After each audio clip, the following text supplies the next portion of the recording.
নমস্কার বন্ধুরা, welcome to ইউনিকন। তো মোহনবাগান ফ্যানেদের দিমিত্রি পেত্রাতোসকে নিয়ে একটা গান আছে, মানে গানটা শিলাজিৎদার, বাট সেই গানটা ডেডিকেট করা আছে, যেখানে গানের লাইনটা হচ্ছে গুরু যদি ফর্মে থাকে সিয়ানার পেছন ফাটে। তো সত্যি দিমিত্রি পেত্রাতোসকে নিয়ে সেটা সত্যি, যখন দিমি ফর্মে থাকে তখন তো আগুন লাগিয়ে দেয়। বাট গ্রেগ স্টুয়ার্টকে নিয়ে যদি ওই গানটা বলতে হয়, সেখানে কিছুটা লাইন চেঞ্জ করে বলতে হবে গুরু যতক্ষণ মাঠে থাকে অপোনেন্টের পেছন ফাটে। ভাই গ্রেগ স্টুয়ার্ট সেটাই কিন্তু করে দেখালো। মাত্র 10 মিনিটের মতো সময় মাঠে থেকে কালকে একটা পুরো ম্যাচের রং পাল্টে দিল, এবং 85 মিনিটের মতো সময় একটা প্লেয়ার মাঠে আসছে এবং ম্যান অফ দ্য ম্যাচ নিয়ে চলে যাচ্ছে, সেরকমই ইম্প্যাক্ট ছিল। ওইটুকু সময় দুবার পোস্টে মারা, গোলের অ্যাসিস্ট করা, ব্রিলিয়ান্ট। এবং অ্যাকচুয়ালি গ্রেগ স্টুয়ার্ট যদি হুগো বুমোর জায়গায় আমরা দেখি, সেটা কিন্তু বিশাল আপগ্রেড হয়ে গিয়েছে। মানে হুগো বুমো বেশ কিছু বছর মোহনবাগানে খেলেছে এবং অনেকের পছন্দের প্লেয়ার ছিল, আমার অনেক পছন্দের প্লেয়ার হুগো বুমো। বাট হুগোর কিন্তু এই লেভেলের ইম্প্যাক্ট মোহনবাগান জার্সিতে কখনোই ছিল না, যেটা গ্রেগ স্টুয়ার্ট এই বয়সে এসে করছে। স্টুয়ার্ট কিন্তু ইয়ং নয়, যথেষ্ট বয়স হয়েছে, 34 বছর বয়স। তবে ক্লাস ইজ পার্মানেন্ট, সেই কথাটাই বলা হয়, এবং স্টুয়ার্ট কিন্তু সেটা দেখাচ্ছে। যেই সময় স্টুয়ার্টকে শাইন করিয়েছিল সেই সময় মোহনবাগানে অলরেডি ম্যাকলোডেন, দিমিত্রি পেত্রাতোস, কামিংস, তারপর আর একটা অ্যাটাকিং প্লেয়ারের দরকার ছিল কিনা সেই নিয়ে একটু মানুষের মনে সন্দেহ ছিল। মানে স্টুয়ার্ট অ্যাজ এ প্লেয়ার তাকে নিয়ে কেউ ডাউট করেনি, বাট ওই পজিশনে আর একটা প্লেয়ারের দরকার ছিল কিনা সেই নিয়ে একটা কথা হচ্ছিল। বাট এখন ভাবো স্টুয়ার্ট না থাকলে কি হতো।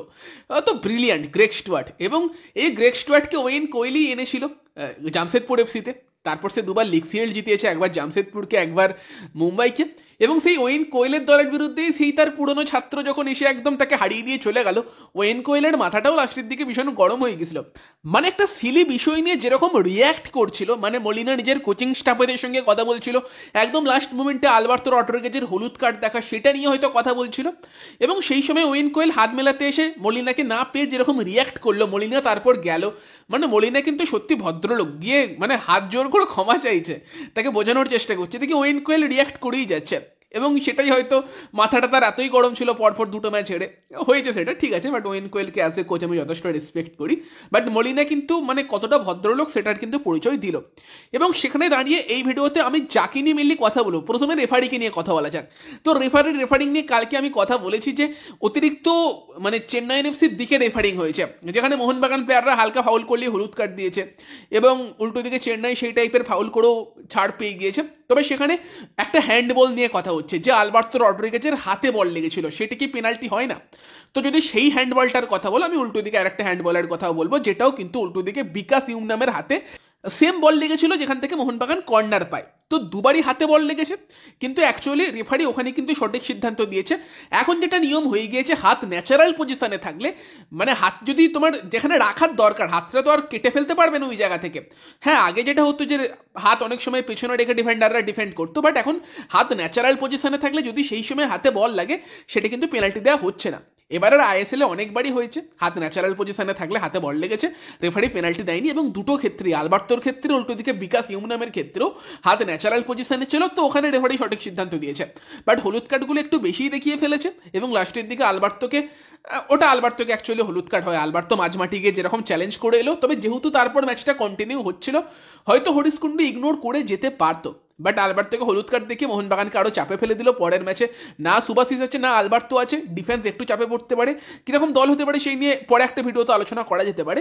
বাট ডিফেন্সের দুটো প্লেয়ার অবশ্যই ছিটকে গিয়েছে, তবে সেই ডিফেন্স নিয়ে আমরা মিললে এই ভিডিওতে কথা বলবো।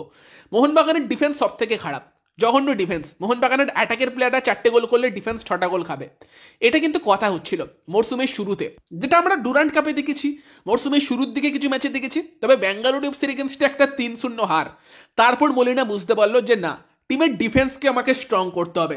আমার আপফ্রন্টে এমন প্লেয়ার আছে যে কেউ এসে যে কোনো সময় গোল করিয়ে দিতে পারে, বাট ডিফেন্সের এত বেহাল দশা রাখা যাবে না। মলিনা কিন্তু মরসুমের শুরুতে এসে বলছিল আমি অ্যাটাকিং ফুটবল খেলাবো, বাট সেটা মলিনার সেই স্ট্র্যাটেজি চলেনি। মলিনা সেই 2016 সালে ডিফেন্স স্ট্রং রেখে তারপর আক্রমণে যাওয়া সেই স্ট্র্যাটেজিতে ফিরে গিয়েছে, এবং সেখানেই মলিনা কিন্তু সফল। শেষ 6টা ম্যাচে টানা কিন্তু মোহনবাগান ওপেন প্লে থেকে একটাও গোল খায়নি। Brilliant record.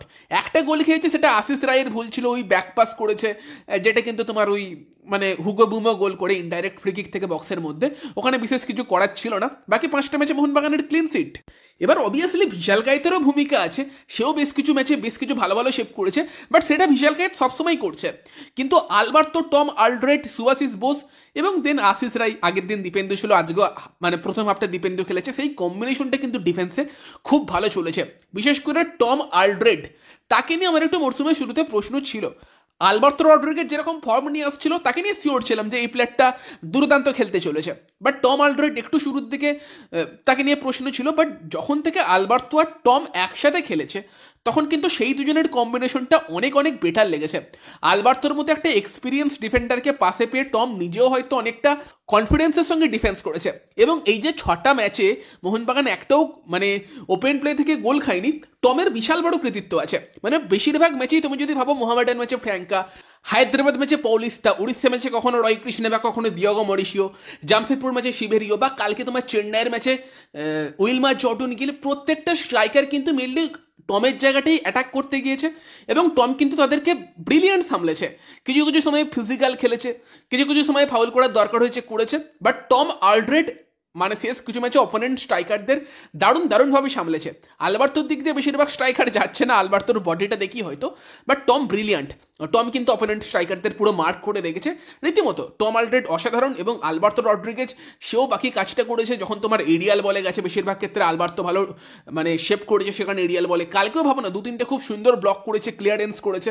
আলবার্তো রড্রিগেজের সব মিলিয়ে ব্রিলিয়ান্ট। পরের ম্যাচটা অ্যাকচুয়ালি আলবার্তোকে ছাড়া টম কি করবে সেটা একটা চিন্তার জায়গা থাকছে, বাট টম আলড্রেড নিজেকে যেভাবে আর কি উন্নত করেছে প্রথম দিকের ম্যাচগুলোতে কিছুটা অফ ফর্মে থাকার পরও পরের দিকে এসে, এবং দেন যেভাবে মোহনবাগানের ডিফেন্সটা শেপ নিয়েছে, যেভাবে আর কি ডিফেন্সের সামনে আপুইয়া সে পারফরমেন্স করছে, আপুইয়াকেও ভুলে গেলে চলবে না।